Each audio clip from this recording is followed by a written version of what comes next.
કદવાળ ગ્રામ પંચાયત ખાતે ઇન્ચાર્જ મહિલા સરપંચના પતિએ મહિલાને માર મારતા પોલીસ ફરિયાદ નોંધાવા પામી. આજ તારીખ 24/7/2024 બુધવારના રોજ મળતી માહિતી અનુસાર ઝાલોદ તાલુકાના કદવાળ ગામે જે સરપંચનું મૃત્યુ થતાં એક સભ્યને ઇન્ચાર્જ સરપંચ બનાવવામાં આવ્યા હતા, જેમાં તે તારીખ 23/7/2024ના રોજ બપોરે 12 કલાકે જે ગ્રામસભાનું આયોજન કરાયું હતું, ત્યારે ગ્રામસભામાં ચાલુ કરાયા બાદ જે ચાલુ ગ્રામસભામાં ઇન્ચાર્જ મહિલા સરપંચના પતિ તથા અન્ય 2 વ્યક્તિઓ આવ્યા હતા અને ઇન્ચાર્જ મહિલા સરપંચના પતિ દ્વારા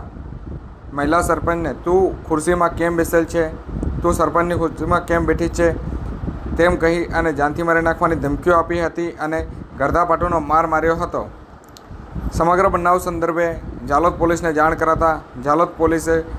ઇન્ચાર્જ મહિલા સરપંચના પતિ અને અન્ય 2 ઈસમો વિરુદ્ધ